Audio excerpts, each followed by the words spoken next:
Awesome. Thank you so much. I'm like really looking forward to this, man. All my clients, they hear your voice all the time. I think you have a really, good way of getting this info to the general public. A lot of times, Bill, he always says, right, consumption of knowledge is not understanding. I think you do a really good job at helping people understand that. I usually use you for reference for stuff. So thank you for putting out such good content on IG. Appreciate it. And thank you for joining me, man. Right. Well, I appreciate you having me. Yeah. So Yeah. where are you located at, by the way, Jonathan? I'm in Newport Beach, so Southern Cal. Oh, well, not too far. Yeah, I'm yeah, in you're Vegas, Vegas. right? Yeah, yeah, Yeah, yeah. yeah. And where you at now? You left the other gym, right? Yeah, so I'm on my own now. I'm renting space through Limitless Physical Therapy. Okay. And so but I'm basically like, it's kind of like they're the main business, and then I'm a side business within that business. So, Yeah. yeah, I rent space there, and it's been awesome. Like, Nice. just a lot of flexibility. They're great guys over Yeah. there, and yeah, I mean, it's like it's attached to a school. That's like Oh, a cool. sports focused school, and so like I have 100 yards of turf outside that I can use. Oh, cool. Two different gyms. Like, Yeah. it's solid. What made you switch from what was the gym you were at? I forgot. It's a Elevate. sick gym. Yeah, Elevate. What made you switch Yeah, from there? Just to have a little more freedom to yeah, do your stuff yeah. traveling. I mean, yeah. It was. I'm actually gonna be teaching there in December, but it was purely like a combination of financial and flexibility. Yeah, So, yeah. I had to A have cool two gym. separate schedules.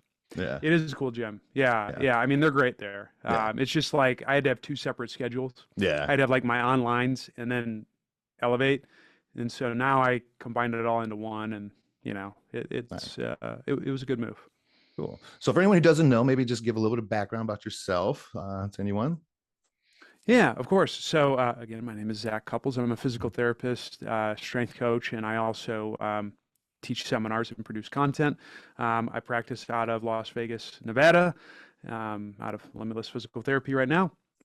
And I also work with a lot of people with online, whether it's fitness and movement training, movement sessions where I help people improve their mobility. I do a lot of mentorship, and then I teach my seminar Human Matrix all Yeah. across the world, which basically the goal of that is to teach people a comprehensive movement model that allows people to gain as much mobility as possible. So that way they have more movement freedom. There's less likelihood of having aches and pains when they're doing the things they want to do, but then also trying to maintain those qualities when they're um, doing higher level activities, whether that's lifting weights, playing sports, so on and so forth. And so I teach several of those a year, and then I'm also very active on all social media, producing a whole lot of content so I can try to eliminate all the barriers possible to what I think is the best way to approach movement, but not gatekeep and not try to fear monger into Yeah. some Which of is the big. tactics that are used. Even if it's like Yeah, unintentional, it can be pretty big in this little niche. So maybe real quick, let's go over your formal education, right? So you went to PT school? I did, and gosh, I graduated in 2011, which means I'm old. No. Um, so, yeah, I went to St. Ambrose University for physical therapy school. That's where in school, I had the honor to learn from Bill Hartman. He was my clinical instructor on one of my clinicals. I set that up with him. That was transformative. And I mean, he's been my biggest mentor, not just PT, but also life in many ways. So he's been there with me through a lot of the ups and downs. So I'm very grateful for him.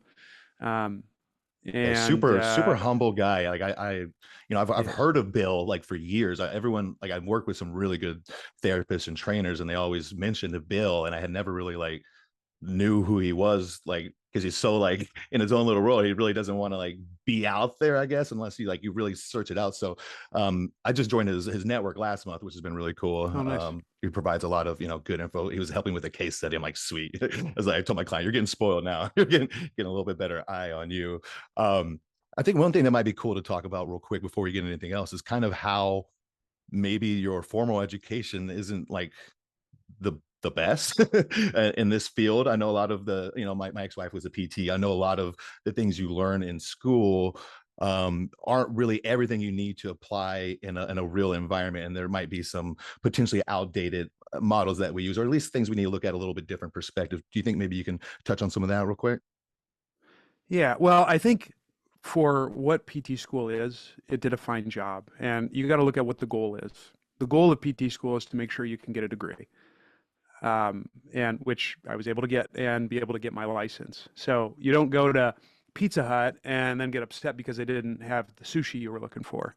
And so I think you got to apply the same thought process to physical therapy school. I don't expect to go to PT school to expect to um, do a very specific job task.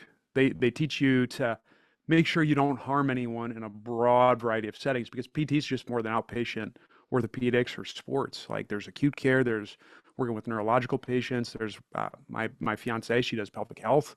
So there's a lot of stuff that we can do. And so they just give you like a wide net on how to make sure you're not hurting anyone in anything. And then you focus from there. And so even if you weren't doing the stuff that I do or that Bill does or anyone of the like, if you were in acute care, I would hope that Yeah. you spend a lot of time learning other stuff, so that way you're very good at what you do. And so Yeah. that's where spending time taking continuing education, finding good mentors, challenging conventional strategies, is critical. Did you enjoy your acute rotation when you did that? Oh, absolutely. Well, actually, I take that back. It's I interesting, right? so the worst thing in any job that I had is if I had to do acute care, like I would dread it. But I love all the times that I've done it. My favorite was probably the rotation that I did in PT school, because it was not as acute care as others. Like I was neuro-oncology were the floors that I worked on. And so you work with a lot of complex patients, which was like getting someone who just had a stroke to be able to walk by assisting them. Like I thought that was really cool. But then also it was just, you know, it was sad working in some of the oncology. You know, it's because, you know, I spent 8 weeks working with some patients, and then, you know, it might be like week 7 and one of them dies. Like I remember this Yeah. one woman, she kind of stands out to me, and it was just like, wow, that's, you know, it really makes you think about life in a different light when you see someone like right on the edge and then they Yeah. go My over it. ex-wife, when she did hers, I remember she was like, this kid jumped off a cliff, tried to kill himself. I'm like, geez, like that's a Wow. lot to Yeah. deal with, going in there. So I mean, yeah, that Yeah. obviously those people they serve a very important purpose. I think maybe what might be good is to kind of maybe think about like the traditional like model of maybe, well, I guess what would Bill call it, like dead guy anatomy, maybe about like how that isn't necessarily the best way to look at things, so we can kind of get into how we would apply it. Maybe we can touch on that a little bit. Yeah. Well, I would say in PT school, to learn anything, it's probably easiest to learn it in parts. But the problem with PT school is they never take the parts and try to make it into a whole. And that's one thing I think Bill has done a great job of, is he's trying to make that comprehensive whole model to look at things. And so I think that's where the limitations. Like I remember I did so after PT school, I did an orthopedic residency at my school. And the way that they taught things was very big about finding the structure that's at fault for the pain, you know? So is it joint? Is it, muscle? Is it nerve? Blah, blah, blah, blah.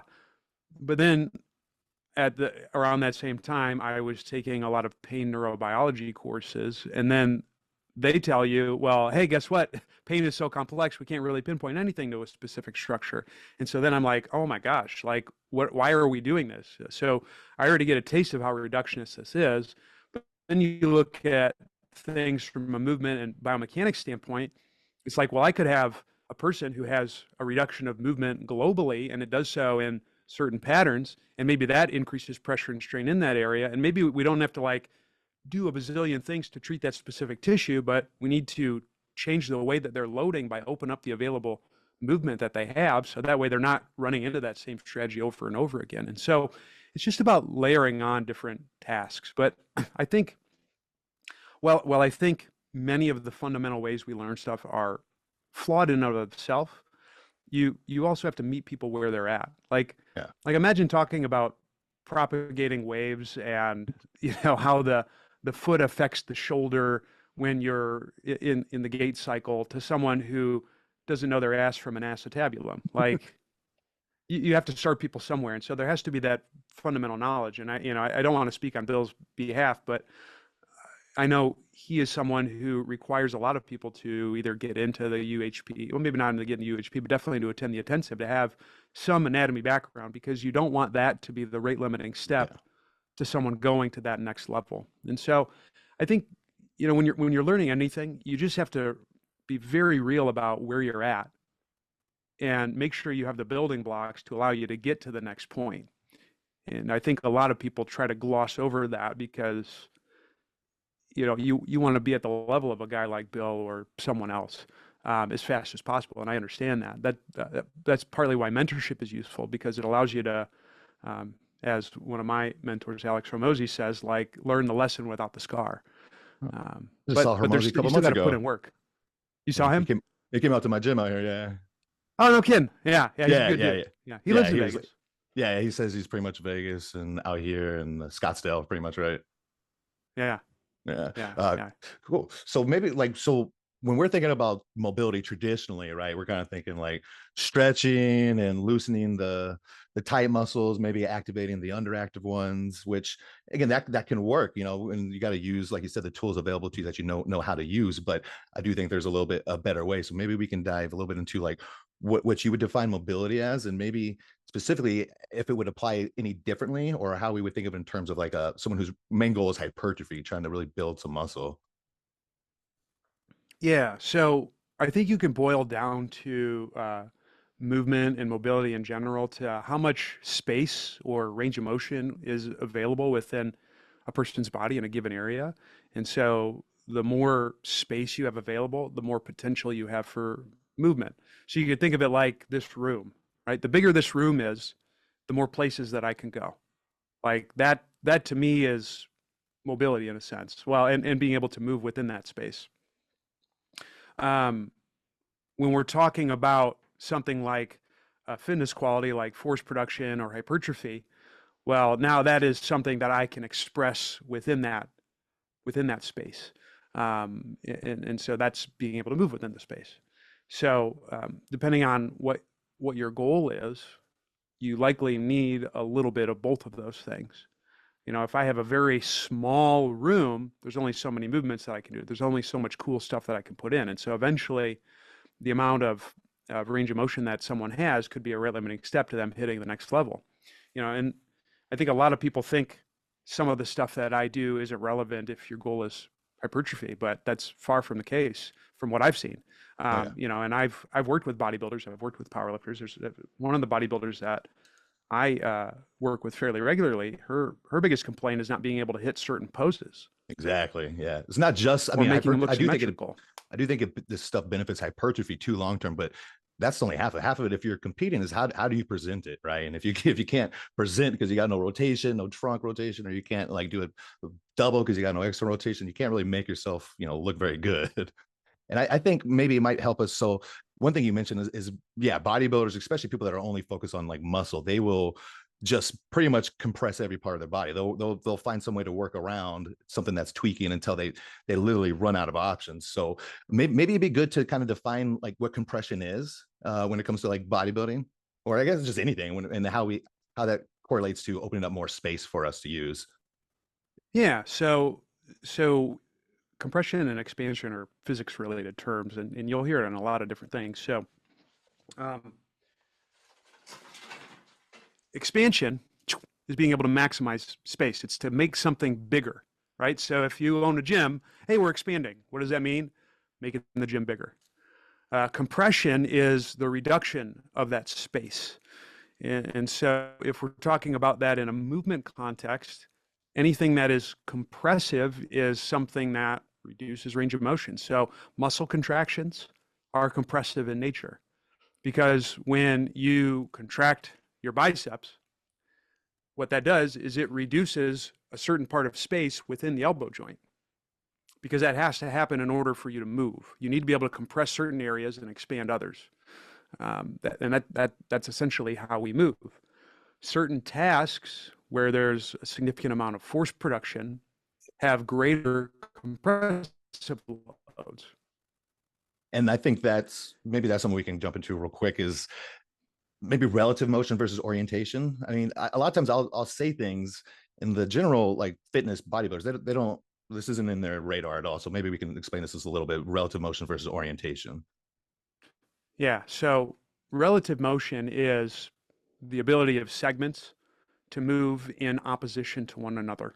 So an easy example of this is if I'm looking straight ahead and my chest is facing you, Jonathan, and I turn my head to the left, my head is rotating left, but my torso is in relationship to my head rotated to the right.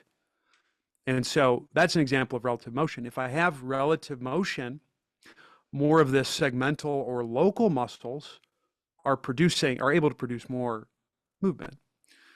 And the more of that I have, the more overall motion that I have. In orientation would be when I take those segments and I move them together as one piece. So if you saw the 1989 Batman with Michael Keaton and he moves, how much do you weigh? Right? That is an example of an orientation. There, I've moved my head and my trunk together. And so think about this. Do bigger muscles cross one joint or do they cross multiple joints? Right? They cross multiple joints. So think about your lats, like they run from your pelvis all the way to your shoulder. Think about, like glute max runs from your pelvis to your hip. Think about your abs, right? Rectus abdominis goes from the rib cage to the pelvis. So those bigger muscles, when they're working, move multiple segments together at once. That's useful when it comes to force production. But now here's the problem. All tissues within your body have a little bit of tension at rest. If they didn't, you'd fall. And so in some cases, when there's less space, those bigger muscles will have greater resting tension. And so what that does, so thinking about this, like let's say my lats have a little bit more tension at rest than say someone is who moves really well or has a lot of mobility. Well, what that can do is that can affect the motion that I can express at my shoulder. Maybe I can't go fully overhead now. Maybe I can't externally rotate the arm. That could also influence your pelvic motion because it has influences there. And so in an ideal world, if we're trying to maximize health and performance, as long as we can, at a certain point, there's a trade-off with each. You ideally want to have as much relative motion as possible while you are resting or doing lower intensity things. And then when you're producing significant amount of force, you want to be able to use orientations without having that be your default strategy. And on the continuum between those two, you might mix and match how much you need. For example, if we're talking about bodybuilders or powerlifters, in order for them to produce the amount of force that they need, they will have less relative motion compared to someone who is doing more of a flexibility-based sport or someone who's just training for health, because that's advantageous to them. But in the case of those force-producing athletes, they need enough of that relative motion so they're not overloading specific areas, because the less motion I have between segments, the more localized loading becomes. So here's something that I always try to get across, and it's hard to explain or really get clear to people, but it's like you talked about. So orientation equals force production, right? You're gonna produce way more force if you have some orientation strategies.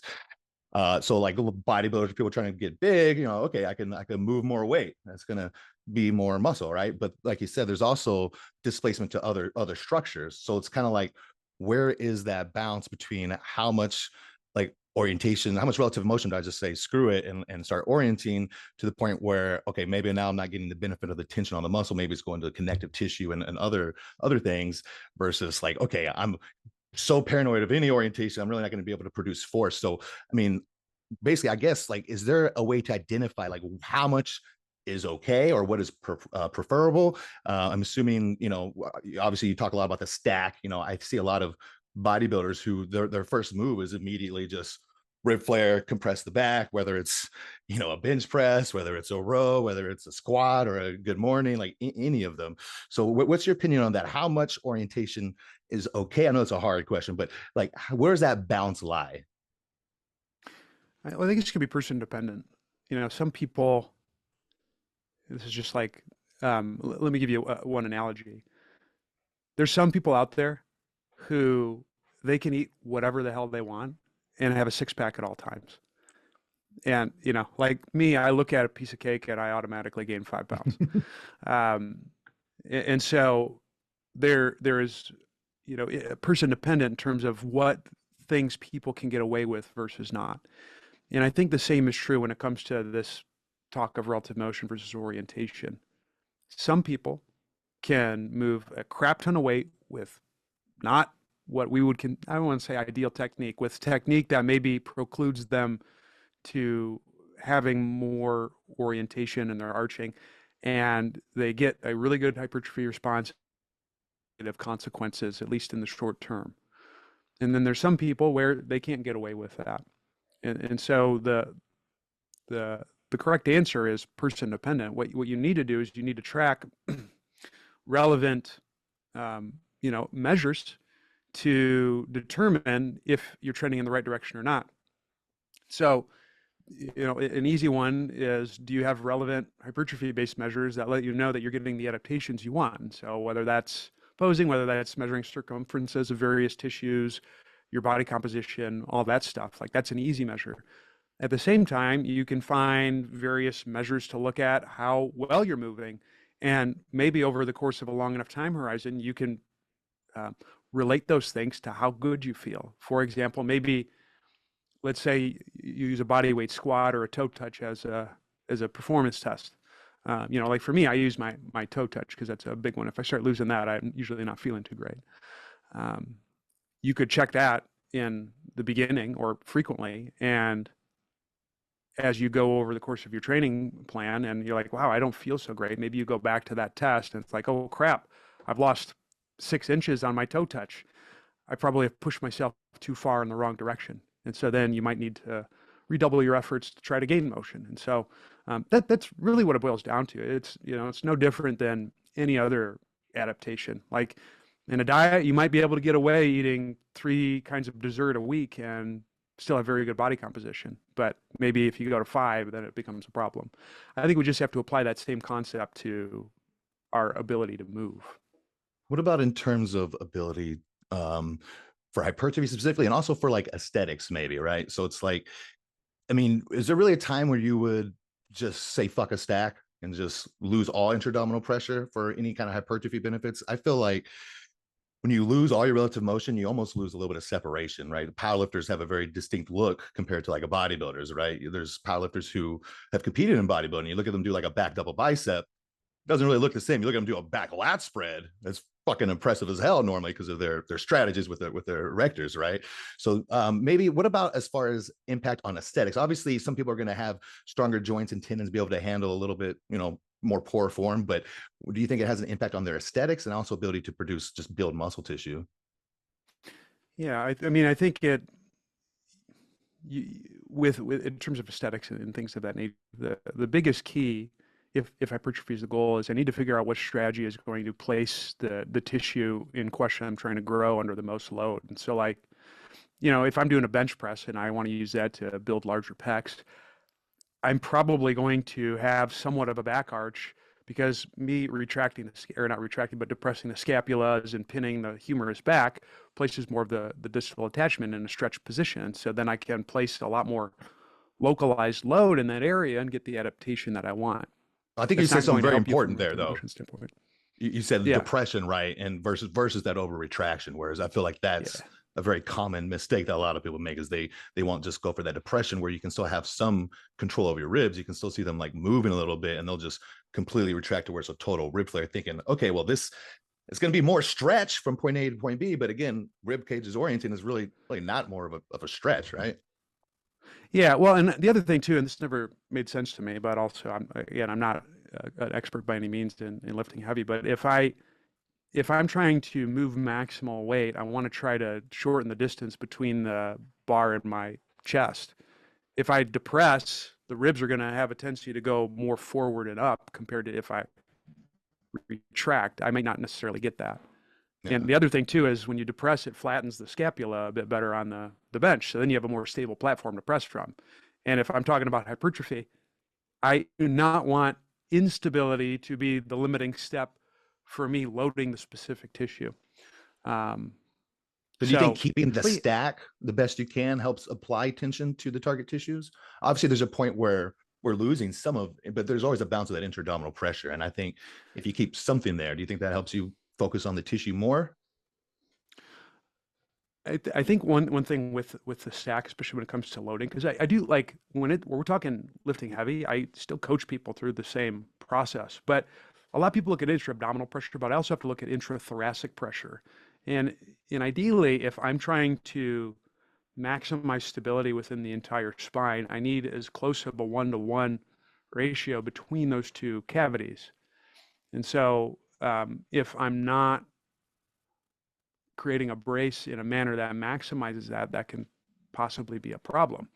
And so, like for me, when I'm coaching people through a bench press, like I keep them in an arched position and I still go through the same cues to try to maximize that, knowing that the orientation is probably going to limit the ability of that to happen because you do throw the rib cage a bit more forward to get a stretch on the pecs.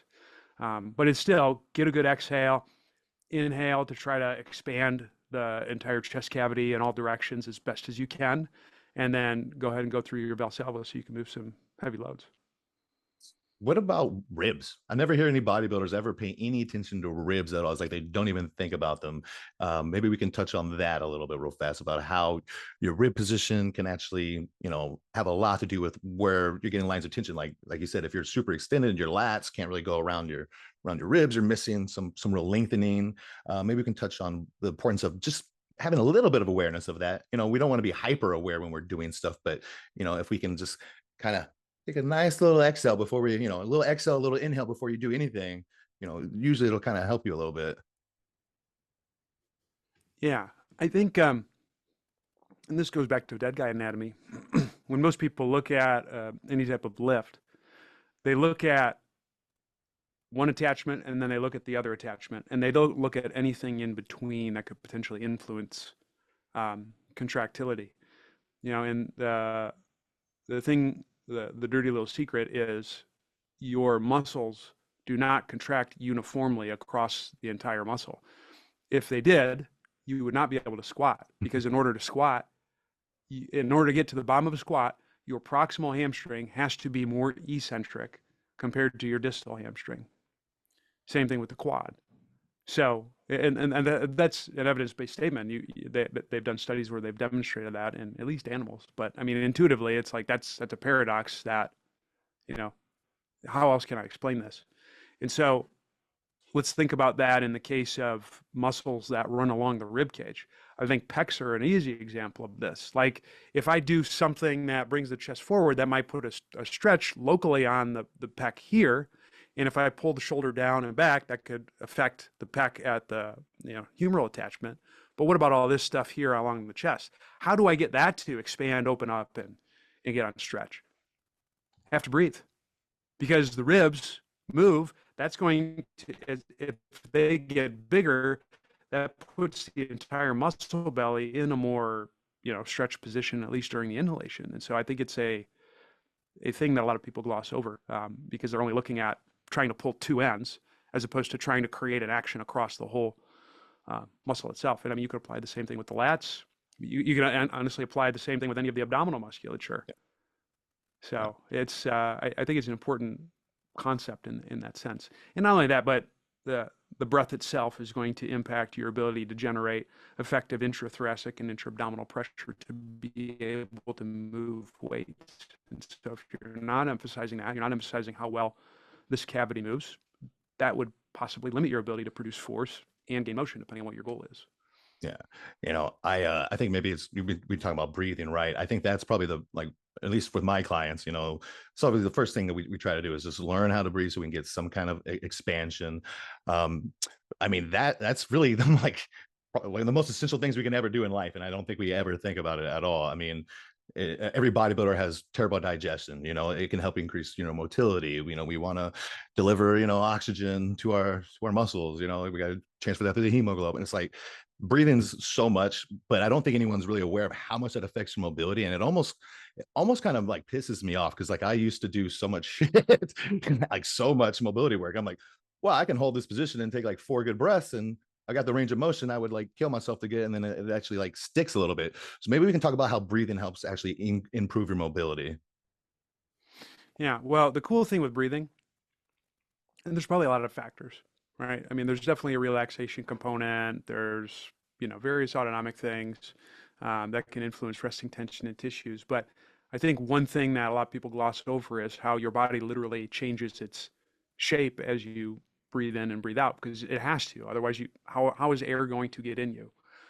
There's a cool study by Takashima done, I think it was 2017. It's effects of chest wall configuration, posture, and tidal breathing in normal men. Well, first off, who knew you could find normal men, but they did. And in different positions, they had people lie down either on their back, their sides, and the rib cage literally changes its shape. And so if I have something that is of a different shape, that changes the distance between attachment points of tissues. And so that will affect resting tension and subsequently mobility. That's why, like most bodybuilders, if you looked at them from the top down, they're not circular, they're flatter. Because if I have a broader frame, I'm a more stable structure and I have a better base of support to lift heavy things. If you contrast that with someone like a ballet dancer, if you look at most ballet dancers top down, actually, I would encourage you to do this on Google Images. They look much more circular because they can rotate. And so they Yeah. literally have different shapes. And so where I think breathing is useful that a lot of people are looking at is how it influences the shape and dimensions of the body, because these things can, especially in the rib cage, can change quite significantly. And that has influence on your anatomy, and it will influence the tension within the tissues. Yeah, your whole axial skeleton, measurements will be totally different, depending on where your ribs or your pelvis is. And we talked a little bit about structure. Like we don't have to get deep, like helical angles and stuff. But do you think that's something the average person should be aware of or pay attention to? Because I hear it both ways, as far as like ISA and stuff like that. You think they should keep that in I, mind when they're programming, or is something worth paying attention to? I think it's a component, but I think the real thing is you have to look at what your own strengths and weaknesses are and do things accordingly. Like if you're a massive human being, you probably need to realize that your ability to become an excellent marathon runner is small, and vice versa. And so I think the thing with structure is just recognizing that there's certain things that your body is going to have an easier time doing based on your build. And if you want to do things that go against that, it's going to be a little bit of an uphill battle. And you might have to do things supportive to make sure that you can do that with minimal trade-offs. I think that's as far as I think most people in the general population need to understand. It is important, but at the same time too, I think we run into the issue of, oh, sorry, I'm a narrow ISA, I can never deadlift. And it's Yeah. like, well, I think what you have to understand is based on your body structure, there are certain things that make it more challenging for you to do that. And at a certain point, it could become a trade-off in a negative manner. Definitely. Where is that? I don't know. It depends on the person. I mean, it also depends on like what are you trying to do. I think the more important thing is people have to understand what their goal is and determine based on a multitude of factors, structure being one, like what is the best tool for me to reach that goal. Do you cover that in And your matrix? Is that something you go over? I'm just curious. yeah, and so in my seminar, the biggest thing that I think I talk about with people is figure out what they need, which is like what are the specific things they need to maximize space, gain motion. And then when we're talking about improving fitness qualities, choose the best tool for the job that allows them to maximize the desired fitness quality they want while minimizing trade-offs. And so, if we talk about narrows, and I don't want to get too into it, but like there's certain things about someone who's got a frame within their body that their anatomy makes it more difficult for them to perform a deadlift compared to someone who's got a wider base of support. It's the reason why most powerlifters are wider individuals, most good ones at least. And so if I look at a squat and a deadlift and I compare the EMGs to both of them, they're kind of similar in terms of muscle activity. A narrow ISA might do better with a squat at a certain point in time compared to a deadlift if my goal is force production in a certain light. And so that's like really about as far as I get with people. But we also, within the seminar, use objective measures to determine what these things are and don't look at structure in isolation, Yeah. because Yeah. it doesn't mean much in isolation, because what that is it's the starting point that someone should have. But as we get older, we, deal with more stressors. We have to tend with gravity and some of the other tasks that we do, whether it's, playing certain sports and things like that. We develop adaptations along the way that we have to account for as well, that potentially override or influence the structural contribution. Yeah. I tend to, again, I tend not to do so much with it unless you are kind of with the extremes, like you're talking about. Like I do have some really narrow ISAs that, I mean, again, it's like the audience, we don't have to be like deep, but it's like the same time, like, right, narrow ISA, you're going to be expansion based, you're going to be ER based. So it's kind of like, if you know how to use your breath and stuff, you can do things to like help improve. You can exhale through sticking points. And then I think it's kind of cool that it's all the same, right? Exhalation, breathing, it's all the same as, like we said, external rotation, inhalation, kind of like everything's the spectrum that we're just kind of bouncing from. And some people are a little bit more on one, but our body's always kind of going through a little bit of some state of internal versus external rotation, and some state of inhalation versus exhalation, or compression versus expansion. And when you kind of understand that overarchingness, you can start to tie things together in a little bit like big picture kind of way, I think. So, and it's probably like a little tough to get into, but it's like it's like the universe, like the secrets of the universe, they apply to everything, right? And you start really getting deep into it. You're like, oh man, this is like parallels quantum physics and shit. Like when I really start thinking about it. And I mean, that's one thing with this kind of stuff, is really easy to go far down the rabbit hole. And so that's something I'm always trying to do, is to figure out what I do that's actually applicable to my clientele. So for like bodybuilders, they're always going to be compressed everywhere pretty much. If you're like, that's your main thing, how would we start loosening them up? Let's say we have somebody who just doesn't have like any serious injuries. They get, the little nagging shoulder here and there. They're really working, sometimes they get a little bit back pain, but they don't have anything that prevents them. But a lot of times these people have to scale back volume to try to mitigate their pain. And that can actually, hinder some gains as well, instead of just be able to fix the issue and work through it. So what might be one of the first things they could do to start working through these issues? Yeah. So most bodybuilders um, are going to have increased muscle activity on the front and the back side of their body. And so what that does is it makes the front and back smaller, and it makes them larger left to right. You have a broader frame, and that's useful for displaying your musculature. And so if you think about just simply reverse engineering that process, can I do things where I squeeze the sides of them to make the front and back bigger? That can actually go pretty far. And there's a lot of ways you can do that. One of my preferred ways is I will have people lie on yoga blocks have them on their, like the middle part of the rib cage and the pelvis, have them On their breathe side? super quiet. Yeah, on their side. Side lying is, so if we go back to that Takashima study, the side lying position is one of those positions that increases the front to back dimensions. And so that's a great place to start most people, really, because most people, even not like high level bodybuilders, but we're generally just stiff people nowadays, and for a multitude of reasons. I'll put some Starting in overlays sideline. too. Like if we mention something, I'll put a little overlay on, like the sideline breathing with the yoga block. Yeah, great.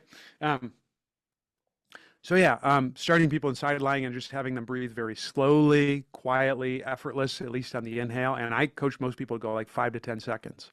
How do you coach? How do you And coach the exhale? slow through the mouth. There's some different things you can manipulate with your mouth positioning, but let's just say make it kind of loud because you do want the ribs to move. So, but have it be long and delayed, like 5 to 10 seconds. The other thing is I don't want a maximal inhale and I don't want a maximal exhale, Which is really hard for this because when I go to population. the end range, yeah, if I go to the end ranges, I recruit the bigger musculature to either pull more air in or get all the air out. And now you're running into things that cross multiple joints and potentially limit motion. And I mean, simply lying over a yoga block on your ribs and one on the upper pelvis works great. I'll have people put sandbags on top of their rib cage and pelvis as well. Or if you don't have that, you can put a kettlebell on top of the pelvis. I wouldn't do that on the rib cage, but like just chilling there Just works sit on really it. well. Yeah, yeah. I mean, it's like I it's sit a on bit my more client's passive, hips. but it's a good starting point. You don't have to think Yeah, much. yeah. But then you just want to think about, I need musculature that's on the side of my body to do that at some point.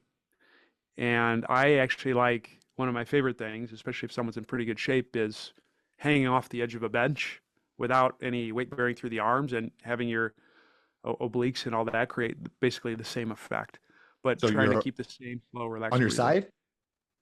Yeah. So imagine, well, you could do it off of glute ham raise as well, but straddle a bench. So you're going to hook your heels on it, lie on your side. So that way your chest is parallel to the wall. And imagine like doing like a side plank, but no arm support. Like Yeah. that is money for a lot of people, because the inability to weight bear through the arms limits the amount of tension that you're generating in the upper body, so you can gain motion that way. Um, and then like for me, I take a lot of those specific people and take them through side plank progressions. Yeah. But like the same breathing tactics and all that are coached throughout, and that's a great way to help offset some of this stuff. So your first goal is to get you less squish, right? So most of the Mhm. sideline stuff. I would say that's, yeah, exactly right. That's what I usually try to do. And then, I mean, there's obviously people have different strategies, right, to move through space, even if they're working out. So you don't always have the same consistent issues, but I would say pretty much across the board, you're going to see like really tight erectors.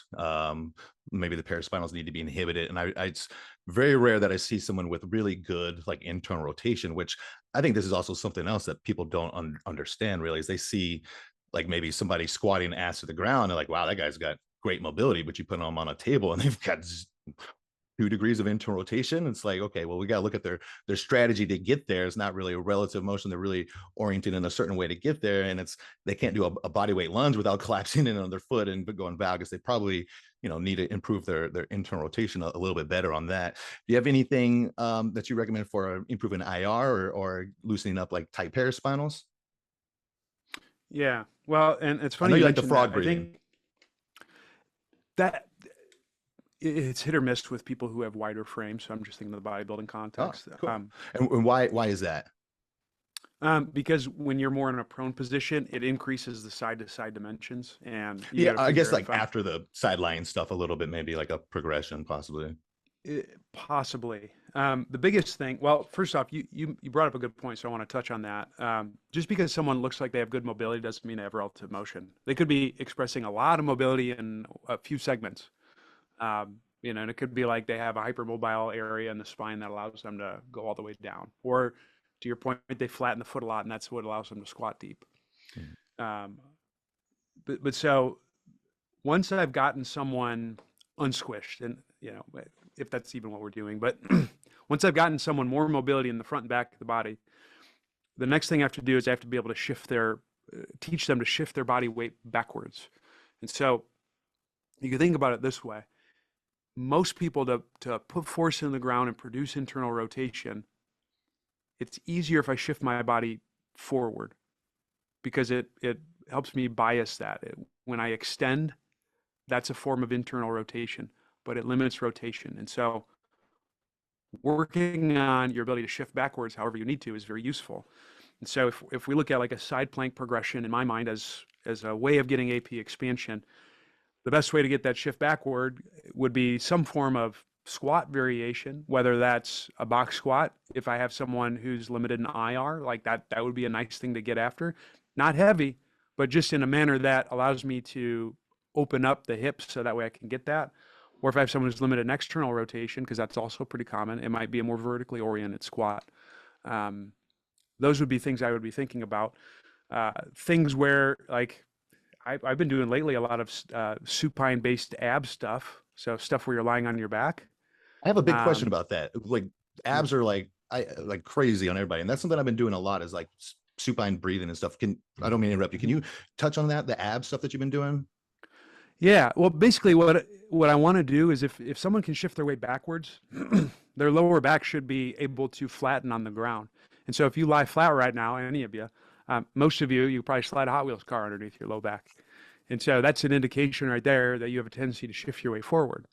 Not good or bad. It's just like that's the way it is. If you want to try to get motion, you have to be able to shift back because that helps open up rotation. It's kind of like the analogy I always give is alligator wrestling. If you want to prevent an alligator from rotating, you grab them and you extend them backwards because Yep. they can't rotate when they're in extension. And no flexion. Same process. So, but I've been working on, and I have to give credit to my colleagues Joe Cicinelli and Ashley Summers for showing me some of the progressions that they use. But I used a lot of different progressions to work on getting that part of the back to come backwards. And so you can use supine, you can use prone, like frog breathing is a way of getting that as well. But you have to figure out what rotation the person lacks and find ways to drive that. So if, let's say, they don't have internal rotation, I might start them in a very externally rotated position because they don't have the ability to internally rotate, and find ways to drive that internal rotation. And so in frog breathing, which if you can't envision what that is, folks, I'm on knees and forearms, and I'm driving my knees into the ground. Me driving anything into the ground is a way of producing internal rotation. So it's a way of getting that. But you could do the same thing on your back. Get in that same position on your back, have the knees be way out, feet together. And then the way you would produce the internal rotation is extending the hips. So I might lower one leg to the ground, and that could be a way of producing internal rotation.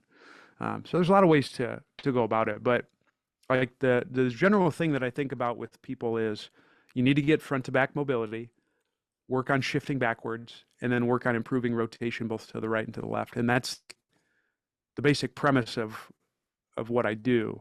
Now, how far someone needs to get or can get, it's going to depend on what your goal is, what sports you're doing, so on and so forth. If you're a bodybuilder or a powerlifter, you're probably not going to be driving individualized rotation that much. You might not ever have the ability to get to the point to where you're driving, maximal ability to rotate to the right and to the left, because you might have a physical structure that is limiting your ability to do that because of some of the adaptations you have for bodybuilding. And so like, it would be like, to be able to get that, you might have to offset the thing that you're pursuing to some extent. Yeah. And I also think the other thing, a mistake a lot of people make within this, and I'm guilty of it as well, and I'm trying to move that, is they try to drive some of the rotation to the right and to the left when they don't truly have the ability to shift their weight backwards first. I think we've all been guilty of that in this in this field. That's a very like 100%. hard thing to get right. Yeah, you reminded me. Thank you. So I like with bodybuilders, they're lazy, right? I'm not lazy when it comes to like working and dieting and cardio, but lazy when it comes to anything else, really. And so what I try to do when I first take someone on is like I try to just, I mean, they all need some little bit of relative motion. Like that, it's going to benefit them. They're going to, not only do you like not have pain, but you also open up more lines of tension. I feel like you can get like better total development, get that real 3D dell. So before I usually get into breathing, because that they tend to turn off the brain like a little bit when you say that, but I always really encourage bodybuilders to incorporate some like alternating or reciprocal movements, whether it's upper body or lower body. Can you explain some of the benefits on why that could potentially be beneficial instead of only doing bilateral movements for someone who's a little restricted?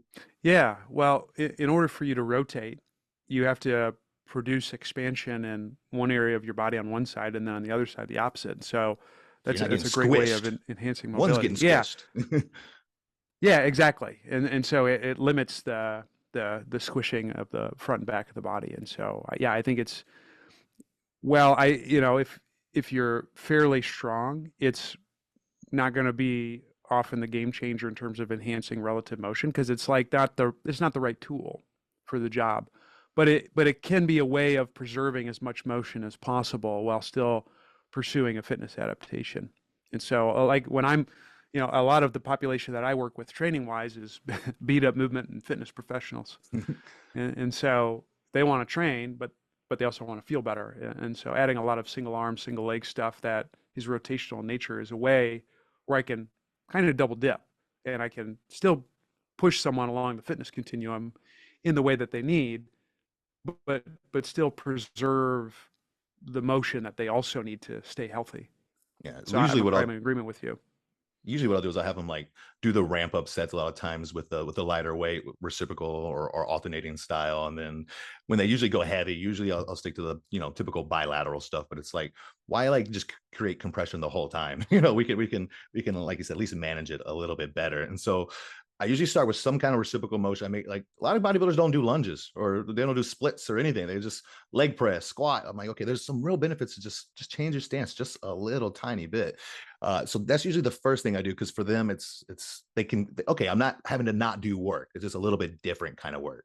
And then I usually try to get them into the breathing thing, and it's not always the easiest, but what would you say is really necessary? Someone who's not really in pain, they might only need like a couple things before their session. It's only going to take 5 to 10 minutes potentially, and they're already doing some stupid shit probably for 5 or 10 minutes that isn't really beneficial, right? So those are usually the first two things that I do. Now, when it comes to actually in the weight room, in the gym, do you like people to be aware at all of what's going on, or you want them just to be able to like move? You don't want them thinking, okay, I have my left rib down, I'm getting internal rotation there. What are your thoughts on how aware you should be while you're actually lifting?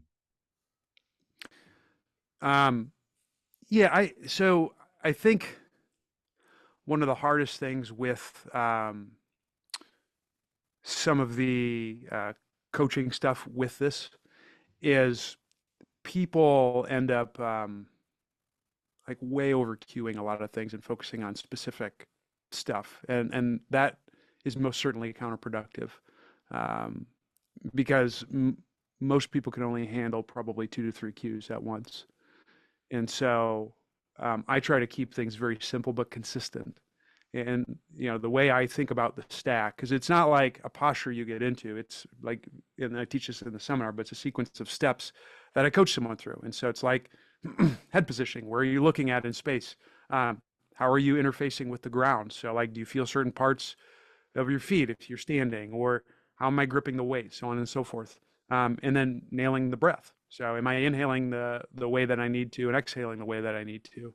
And so the beauty of it is I might have someone in a coaching session just focus on a couple of those things, but they're doing that over the course of all of their exercises. And that can make a massive difference in terms of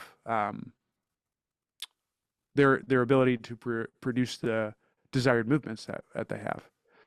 So I think, like, if someone knows what their rate limiting step is within that sequence and they focus mostly on that, that will get them pretty far. Yeah. I mean, really, you can, what I try to have my people think about, unless there are every now and then you have that kind of person who can take the complex cues and actually do what you want, but that's pretty rare. So I think the best thing is probably cueing, foot position, head position, where your contact points. And I think conversely, there's some really, really bad cues in bodybuilding as well. Like we talked about the over retracted shoulders and stuff like that. What are some of the best cues you can give somebody just to make sure that they're not overthinking, but they're keeping things kind of in alignment, for lack of a better term? I think one of the most underrated is head position, where you're looking. Yeah. And A so, lot of people, horizon, or what do you say? yeah, eyes to the relative horizon. Yeah. Yeah. So because most people, I find this lately, I think, especially like if they're doing leg stuff, a lot of people will always look down, or they finish a deadlift and they're looking down towards the ground. Well, when that happens, it makes it much more difficult to be able to push the hips backward in things like a hinge, box squat, anything like that. And so if you're looking down, it creates flexion or rounding throughout the entire spinal column. And so that's going to limit your movement. And so changing where you're looking at, whatever the relative horizon is. So like if I'm standing, it's out in front of me. If I'm doing a deadlift, it's 7 to 10 feet out, or 2 meters if you use metric system. I'm Texas. And conversely, Yeah, so the look up to the ceiling is not necessarily the best either.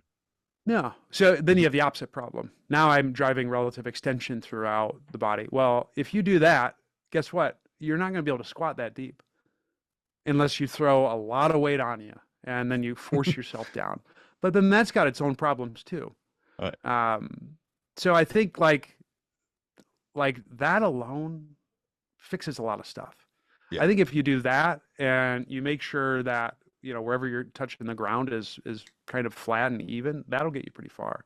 And then just make sure you're nailing the breathing. Like, if I'm not doing a max effort lift, slow inhale on the eccentric and slow exhale on the concentric, like pace them together. That works really well. Like that will get people bulk of the way there. So we have a couple breathing moves, the cues that they'll follow, little reciprocal movement.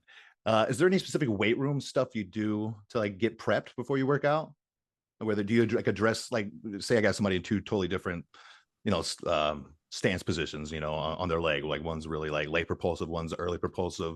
Do you do anything to kind of like bring it back somewhat to the middle before you go bilateral? Or what do you do in the weight room to like prep after you've done the breathing?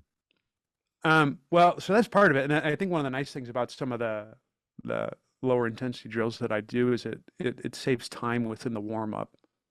So instead of doing like, I got to do this for my ankle, I got to do this for my knee, my hip, my shoulder, all that. It's like, well, what if I give you two moves that hit it all? That probably saves you time. And then you can work on the stuff that actually matters to you. Um, so my warm up for most people is I give them 1 to 2 movements along that pathway. It might not always be a static breathing move, but it's like, what is the biggest movement quality that I need them to be able to get good at? That's the very first thing in the program.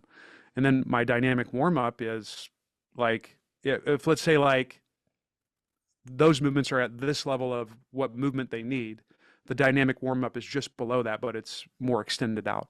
And so that could, depending on the time that I have available with someone, that could be as few as 2 moves, as many as 8.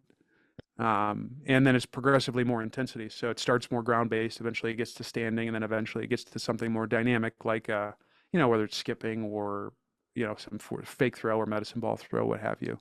And then in terms of the prep to, the specific lift or the specific task, it's like you do stuff to prep for that. So if I'm going to have someone sprint, well, I'm going to do drills that are going to help, get those tissues primed to be able to sprint. If I'm going to have someone do squatting, I'm going to have them squat with, a certain amount of load and then progress up accordingly. But I think having the prep work where you're opening up spaces is important, because like, just because you're squatting doesn't mean it's going to open up enough space at each individual segment, so that way you're loading across a broader area. At the same time too, if you're not doing prep for that specific task, well, then that's also problematic. What are some of the issues that you see when the changes you make in your ranges of motion and your ability to have a little bit more relative motion when they don't stick? Like what are some of the causes you usually see for that? Just because you can get into one context doesn't mean you can get in another. I'll give you like the example I always give at my seminar is like, let's say you go take piano lessons, right? And it's your first day and you practice chopsticks. You wouldn't go to your piano instructor and say, cool, that's awesome. Well, how long will this stick? And will I be able to play Beethoven right after this? Well, it's like, of course not. Why? Because you don't have the skill yet. Apply that same concept to the stuff we're talking about here. I can give you one drill at a very low intensity position. You might be able to get it. You might be able to get motion changes, but it doesn't mean you're going to be able to keep it when you squat heavy. That doesn't mean you're going to be able to keep it when you go for a hike or go walking for 60 minutes. You have to be able to demonstrate that skill at higher intensities. And so if people reframe it as acquiring specific movement skills, that's really what enhances the stickability of it, is demonstrating it in more complex situations at higher intensities and under more stressful conditions. And so it's a process of going through that. And a lot of times if you do things well, you can get things to last for longer periods of time. But I think that's the biggest key in terms of stickability, is demonstrating a higher intensity and then making sure you're doing it right. Like I work with a lot of people who, might do things from some of my YouTube videos or Instagram, say, that didn't work. And then I work with them. And it's like, well, dude or dudette, your exhale is terrible. Like, Oh, different. that's I not did exactly what I what had you on showed there me. at all. Yeah. Yeah. So it's just, but like, that's why we hire coaches. I mean, I hire coaches because like, yeah, intuitively we know what we need to do, but it's hard for us to be objective with ourselves, and we all gloss over the basics. Like, heck, I worked with my friend Ashley on some movement stuff a month ago or something like that, and I still need to be coached to have a better inhale and exhale. Yeah, getting that outside eye is vital. Like, where do you come in with manual therapy at a certain point? Because as for bodybuilders, usually that's kind of their go-to to like work the issues. They'll go get some soft tissue work. When do you bring that in? If someone can't produce the thing that I need them to on their own. So, and so, if let's say I give someone a move and it doesn't get the change I want, and it to me is the lowest intensity way that I can get them to get that, well, the next lowest is actually manual therapy. And so that's when I use it. I either use it as like it's just a regression from exercise, or I'll sometimes use it if I'm not certain what's going to be the best route to get them the movement change that I need. And so then I might actually use it as like a quick test. Maybe I'm going to do something to this part of the body or do this mobilization here. And then I'll recheck some of the table measures to see if I got a change. And so if I did this and I got a change, it's like, oh, cool. Well, I bet if I could give you an activity that reproduces that, you're more likely to get the movement outcome that you need. So you're always going to try to get them to do something on their own to produce the change you want before you go to manual therapy. It Unless you say depends. diagnostic kind of. Yeah, if I'm working with someone remotely, well, sorry, it's gonna be tough to do manual. So in that case, I have to have someone try to do something on their own. If I'm working with someone in person, oftentimes, not always, but oftentimes I will start with manual Yeah. from a diagnostic standpoint, and so they can get a feel for it. And if I can get a quick change, then it's like that's buy-in. Yeah. Um, Yeah, and then exactly. it's That's like, yeah. And then but then I'm going to definitely coach them through some sort of movement to elicit the same thing because, unless they're going to work with me every single day, um, they need to have some self-sufficiency to get it done. yeah, you mentioned a second ago too about having some people do it on their own, and I have some people I said you're not allowed to do anything. You can't do this. Like we've tried. You work too hard. You start orienting. I've come back. I'm trying to get some IR. Maybe like we're doing like a post capsule inhibition, and now we're so oriented to the side. Your spine is totally rotated. So when you're doing these kind of things, like I said before, like as a bodybuilder or a powerlifter, it's the exact opposite of what we normally do. You have to like chill. And then even something to think about too is like if you're all cracked out like on pre-workout when you're going, it can be hard too. You got to make sure you're like in a good state to be able to do these things. And it really is all about just as little effort as possible to get what you're trying to get done, pretty much. Would you agree with that? Yeah, yeah. Oh, yeah. It's like the strategies you're using to get to the high level that you're at from a bodybuilding standpoint is not going to be the same thing that's going to get you motion. It would be like imagine a runner came to work out with you and they're like, hey, I want bigger pecs, but I only want to use running to do it. It's like, well, no, I'm sorry, this is the wrong job, wrong tool. I think we make the same mistake in the fitness industry when it comes to like movement. Like some people are going to be saying, hey, I want to use this squat or this deadlift to be able to gain motion in a specific way, and it's like, well, that's not the right tool for this, so I don't know what we're trying to do. I think you got to apply the same concept here with that. Yeah, definitely. And so with your model, one thing that's kind of like tricky for people like me who just kind of absorb all kinds of systems, right? I mean, I had a FRC, ISM back in the day, DNS, all the PRI, Connor's thing, been into Bill's thing. Everything's kind of like similar, but there is like a little subtle differences in things. Do you use like common nomenclature? Like, are you using like the dorsal rostral stuff, the same kind of stuff that Bill did? Um, so one thing I want to do in terms of my mission with how I'm teaching stuff is I want to try to reach as many people as possible to get this information, and I want to try to minimize as many barriers as there are to learning stuff. Um, Most people, even though that's the anatomical technical term, if you look at the literature, have no idea what dorsal rostral is. Um, Do you just so like I posterior think upper or?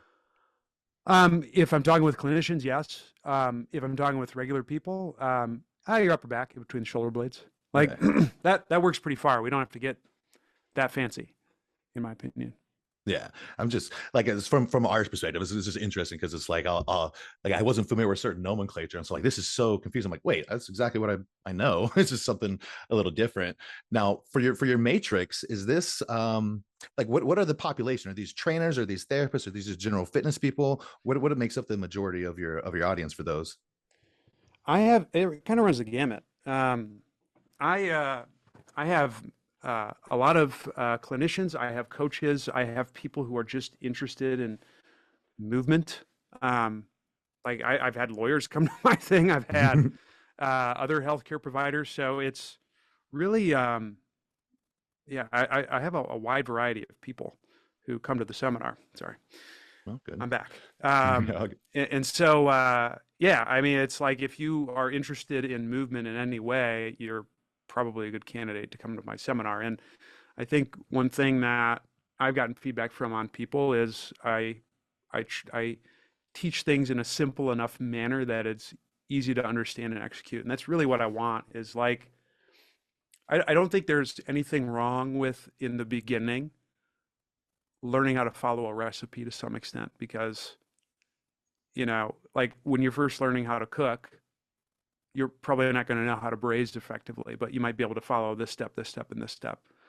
And I think we have to treat learning these higher level movement concepts in a similar light because that's ultimately what I want is like I want people to get good outcomes.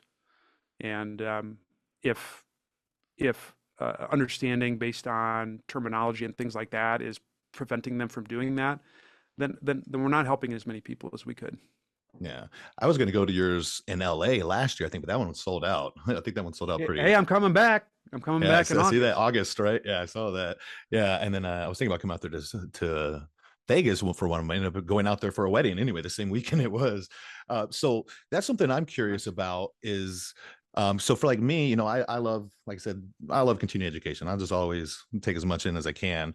Something that I'm wondering if you've ever considered is like maybe like having like a slightly more advanced one, maybe for like therapists or higher level trainers, like practitioners that you can not, I mean, some of it's obviously the same, but some of it is just the higher level of like discussion that you can get. Cause it's like, I took Connor's course and that was fine. That was a lot of good review. And there were some things I really like to go over, but there was so many beginners, which is, I get it. You do got to reach the most people, get them in the door, and then they'll do more on their own. But it's like, I was kind of like, oh man, okay. I wish I had a slightly different like area with people I could discuss this with. Is that something you've ever considered having like a more advanced one? At some point, yeah. At the same time, too, um, I look at the people who come to my seminars, and some are higher level for Oh sure. yeah. I've had some really smart people, but what I see in these things is they're still not coaching the fundamentals well enough. Yeah. Like I had a guy who came to one seminar who he definitely knew more than me when it comes to this model. Like there's no question about it. Like I definitely am not like the person for this. Like I just want to be clear about that. Like if you want the most up to date thing, you probably should go listen to Bill. Um, so this guy knew more than me, no doubt about it. But when he coached one of the attendees through the movement that he opted for with him, it went awful. Like he wasn't hitting a lot of the fundamental pieces. He didn't get the outcome he wanted. It just wasn't going well. He wasn't feeling what he needed to feel. So I think most people, especially if you think you're high level, and I'm saying this as myself, like you cannot hammer the basics enough. Yeah. And until I get to the point in my seminar where I feel confident that a large majority of people are doing that on a consistent basis, I don't think there's a need for it yet. Yeah. Maybe potentially. I would love to have a seminar where I talk about like how to drive turns and things like that, or um, like what to do up within the cervical cranial region to Yes, maximize that's what I dynamics really there. try But to it's get like, into. yeah, but I'm sorry, like, why are we talking about cranial mobs and dental appliances when you can't even coach an exhale? No, is that maybe be like Like, maybe you have to like go through the first one and then that way you can actually coach the right stuff. and be able to do it. Like, there's Yeah. things I've changed within the seminar since I last taught it about like when can you really drive a rotation on someone and not orient? And I think people are going to be shocked when they hear what I have to say. And you're right. Like hands-on is just so important, and then like repeat it. Like I have a little bit of the PRI background, I had done some stuff, and then I felt really good. And then you go to like integration, you're like, wow, okay, I really thought I knew this, but like there's so many, like I can change one little tiny thing that I thought I was 100% about, and that gets me my adaption like a lot quicker, a lot easier. So yeah, I definitely recommend doing this stuff. It's hard to grasp without actually having someone like with their hands on you, without doing it yourself, with someone teaching someone else to help you learn it. So definitely, if this is stuff that interests you, it's going to be hard to get all the benefits from online and that kind of stuff. You can definitely make some good changes, but you need to do this stuff in person for sure, for sure. uh, Yeah, what about 100%. what about like any other, I'm just curious, coming from the industry side real quick, like do you have any other like thoughts as far as like different revenue streams? You ever thought about doing like a course or a paid website, or you really prefer the live matrix in person? You ever thought about something to make a little more passive income? Wow. Um, there, so I, aside from just the seminars, I have uh, online movement and fitness training. And so a lot of stuff where I'm just helping people walk through this. And I have a couple people who coach with me as well. And so that's kind of been one of the biggest things that we're trying to generate income from, because I think like That's one to one. my thought process was that That's is it one to one on one. one? Yes, yeah, what we currently offer. I am working on something else where it's going to be much more than that, kind of more self-paced. At least that's the plan. First time I've announced it, actually.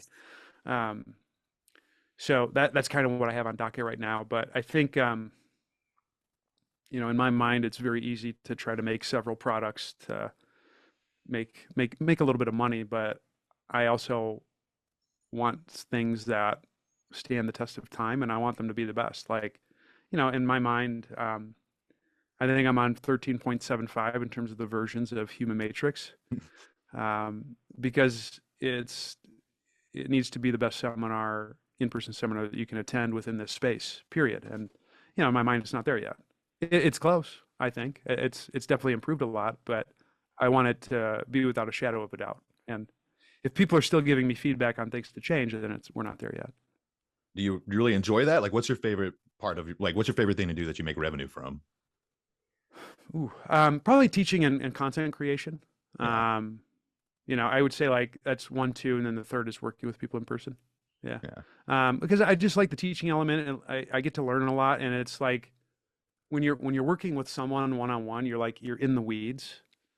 But then when I'm teaching and I'm seeing what someone does, it it's a way of me like also treating in a way, but I'm treating from a different viewpoint.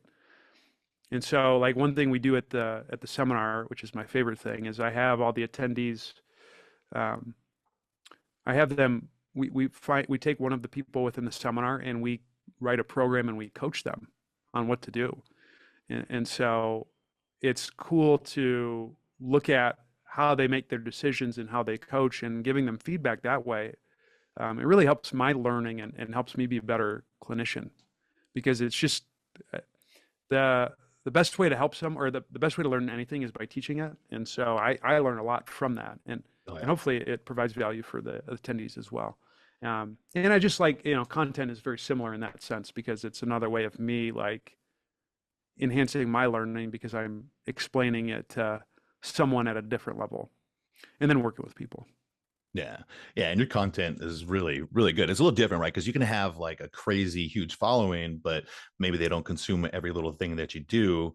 I feel like people are like really into what you do. Like I feel like you can build a really loyal following with you do a lot of the posts. I mean, you put a lot in there. A lot of people do a 30-second reel, and that's it. Like people could really learn a lot from your IG. I'm assuming you have a pretty good interaction on there and you get a pretty good leads from that as well. Yeah.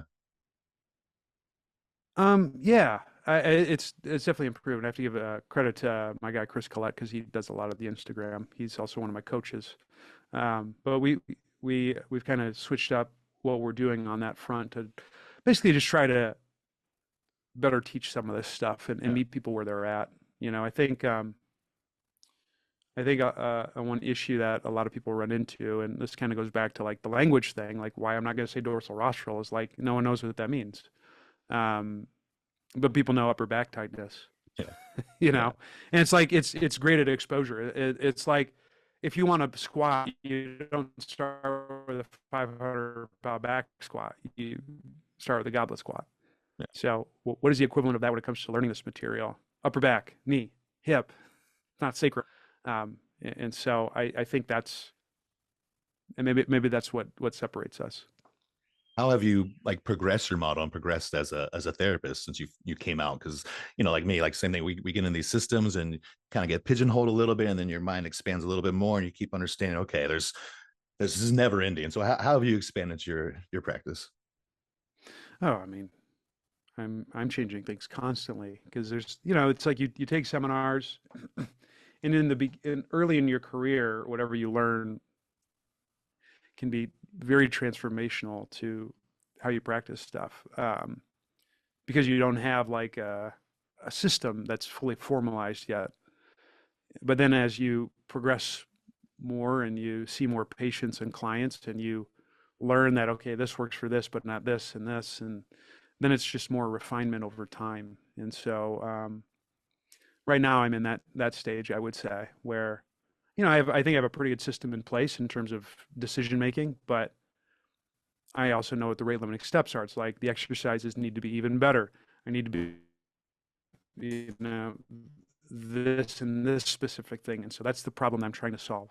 And I think the next level of that is like, how can I make this fun? Because it's easier to get buy-in and get people to do consistent things when it's more fun. Like, I don't know, would you rather do 60 minutes of cardiac output in an incline treadmill, or would you rather go play pickleball and get the same effect? Like me, I'm going to play pickleball 100% of the time. So it's like I think the next frontier, the final frontier, is taking some of these concepts and applying that to things like that, um, because Is I there think it's anything? just way easier to get people to do on a consistent basis. Yeah, no, exactly. Is there anything, maybe not like major, but anything that your perspective has changed on over the last 12, 13 years?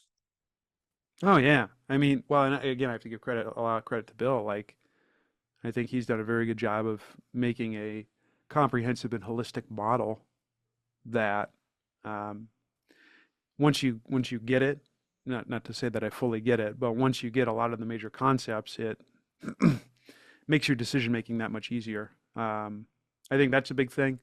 I think another big thing that's changed a lot for me, and especially because I worked in basketball for some time in the NBA, is it's not just movement. You have to look at a lot of other things. So, when I do intake forms, I'm talking about psychology and mental health. I'm talking about nutrition. I'm talking about sleep. Sleep's super important. And I try to do things to help people address those areas as well, because it's hard to gain all your movement when you're sleeping 3 hours a night or Yeah, you have sleep apnea. You know. yeah, exactly. If you can't breathe, it's hard to have good mobility, good movement at all. One thing Yeah. I wanted to ask too is because I kind of hear different opinions on this, and I've seen it kind of one way, but I've only worked with a couple real high level athletes. I haven't worked with like a ton of pros, but I know that there's different opinions on have an athlete and they do things a certain way to perform at their high level, and from a therapist point perspective, it might not be like optimal, but it's the way their body has done, and then maybe they get to the point where they start having some issues from the compression, and we need to restore relative movement. Is there any concern at all on your end that restoring this relative motion is going to take away their ability to produce as much force through their orientation strategies that they might need for their specific sport? Or do you just kind of think, okay, their body's gonna figure it out, they're just gonna have almost more options? What are your thoughts on that? Well, I can speak to this from my basketball experience. I, I never made any of the basketball players worse at their job or not be able to hit a jump shot. I think it's a it's a nice theoretical construct, but in practicality, like we're not that good. That's what I'm We're not. thinking. Yeah. Yeah, I mean, it's and I think the times I've heard people say that, it's probably because you've detrained the other qualities so much that that's where they lose their ability to produce force. Is that you Yeah. can't tell me that frog breathing is all of a sudden going to make this person not a pro. And I Yeah. know that's probably me bastardizing their example a bit, but it's just like I think a lot of times the people who say that are operating from theory and not necessarily from practice. Um, because yeah, I've worked with pro basketball players. I've worked with a couple pro football players in my day, and worked with a lot of pro golfers. And very rarely, if ever, I can probably think of one time in my whole career where there was a powerlifter who supposedly had lost the ability to squat, but he's also dealing with a lot of pain and wasn't training it. So it's like, is it because I gave him two exercises to open up space, or is it because of that? Yeah. That's what I was referring So to I, too. I've done some high level powerlifters, and I had that concern, but like, no, they got stronger and moved better, you know? yeah, yeah. It's like if you shifted them so far in the other direction that you detrain, then yes, of course. But I think that's probably the bigger thing that would reduce force production than like getting them motion. Yeah. And so for your matrix, your classes, I'm assuming you got a pretty good amount of like personal trainers in there, right? What percentage would you say are personal trainers? If you had to guess. That actually might be more, over 50%, I would say. Yeah. Yeah. I Yeah, think they would I mean, probably I get a benefit the lot. most. Yeah. Well, I don't even say that. I mean, I think I can poop on my field because it's my field, but I think we spend so much time in Con Ed, and I know this because I look at like what's approved and what's not. So much of the PT education that's approved is for, different tools, different manual therapy techniques and all that. And like, there's not really any good exercise courses in PT that I'm aware of.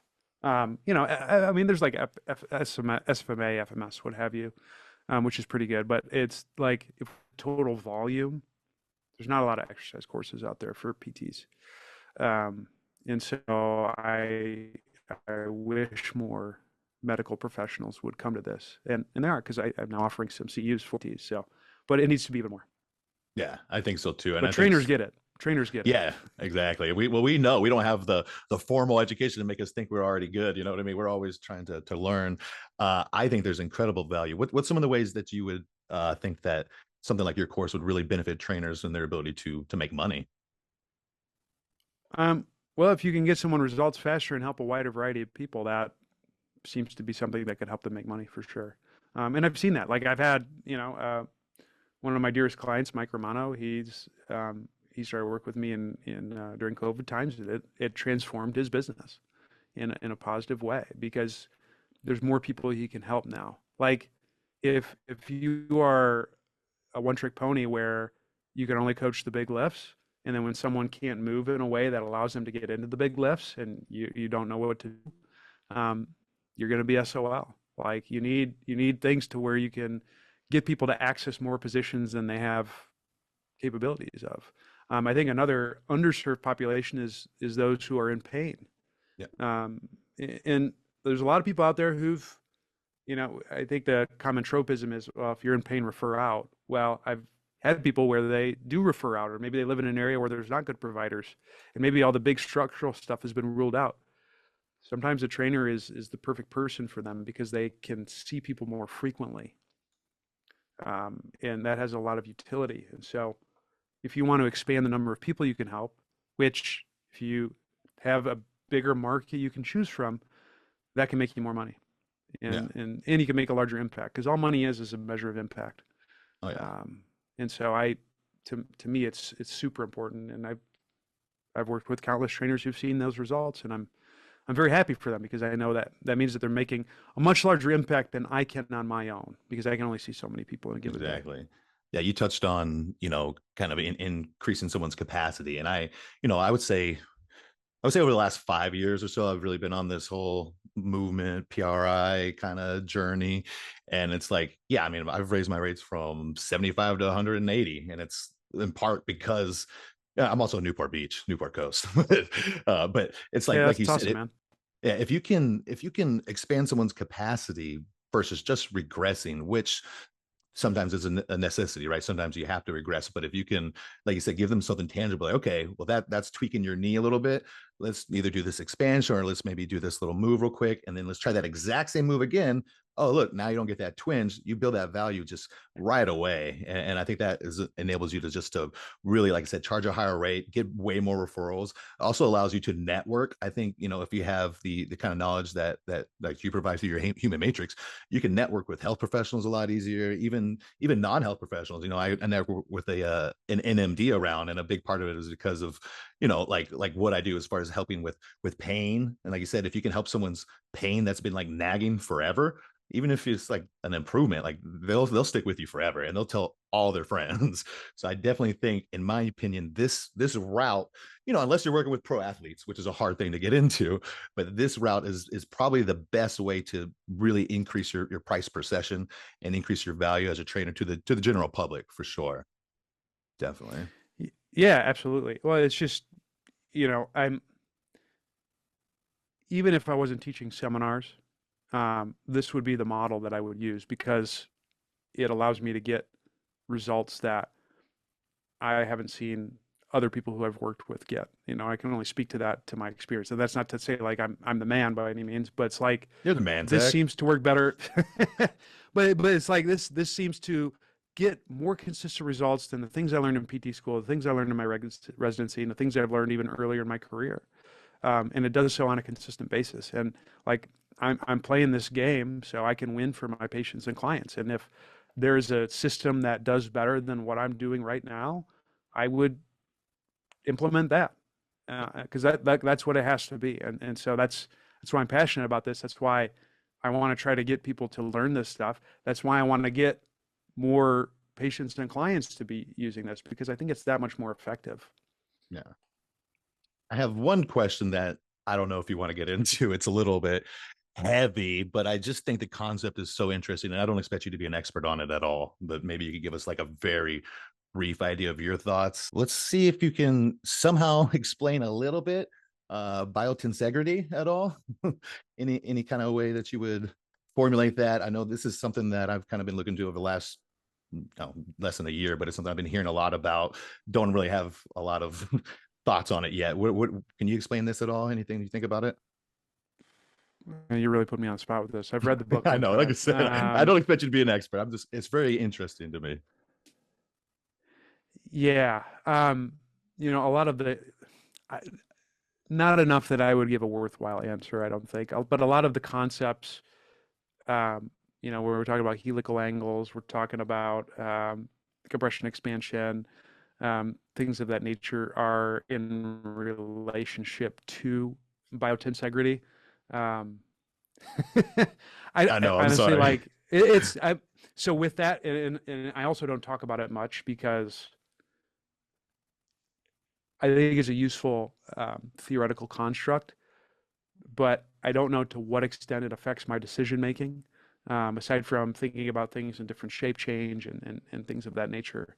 Um, but I don't think I'm at the knowledge base with it currently to be able to explain it in a manner that would be easy to understand. I don't know if anyone really is. I was just curious on some of your thoughts on that.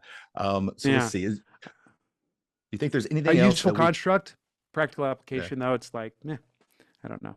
yeah. I mean, it's good. We like to make things complicated. Yeah, it's like we're coaching people to move in the weight room. At the end of the day, it's like, yeah. Anyways, I know it's funny. Like I'll be coaching someone through one movement, but it's like it just looks like I'm coaching, but in my brain, I'm like, all right, are we getting the relative motion we want? Is this foot contact there? What is your rib doing? It's like there's a lot going on behind the scenes when we're coaching our people. Is there anything else that you think would be beneficial to provide? Maybe, like I said, the bodybuilders. Anything else you can think before we leave that maybe be good to leave them with? We definitely got them into the breathing a little bit, a couple of the weight room techniques. Anything else you can depart? I think the most important thing with this is, you know, I I don't want to try to take away the things that you need to be able to do to perform a bodybuild at a high level. But if you're going to be posing, if you want to stay healthy, you need to also balance the hypertrophy training that you're doing with maintaining as much movement as you possibly can for those two reasons. And in my mind, that involves not just looking at some of your bodybuilding performance indicators, but also movement indicators. And it could be maybe some of your testing is some of your poses. And if you can't get into something, Hmm. it would make sense to try to do strategies to help you better get into that position. And that could be as simple as changing things with in your warm up to help facilitate your ability to move in multiple directions so you can get the adaptation you want or can get into that pose. And maybe it's altering some of your accessory work so you not just also induce hypertrophy where you need it, but you're doing things to help preserve or even in some cases gain motion where you don't have it. And so I think it's just about looking at your movement training much more comprehensively, and addressing things as needed based on whether it's you're losing health or you're losing your ability to move in a manner that could be the rate limiting step to you hitting the goal you want.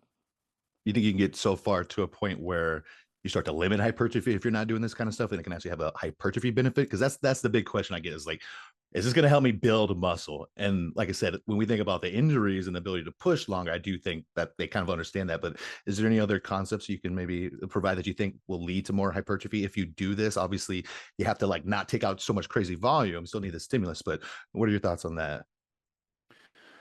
Yeah, that's a good question. I don't, the bias in me and the theory in me wants me to think yes, because if I have more space, I can go through a larger range of motion, and that could potentially drive more load into a specific tissue. Um, The other but thing, sorry to interrupt you. what's The other thing, right, is if you're already at your in range of motion because you don't have anything, right, your ability to produce force isn't as good. Yeah, 100%. So there definitely is that as well. Or you just need more load to be able to produce the same amount of force because it's like you have that extra force to induce the stretch within the tissue. So, there is that as a thing.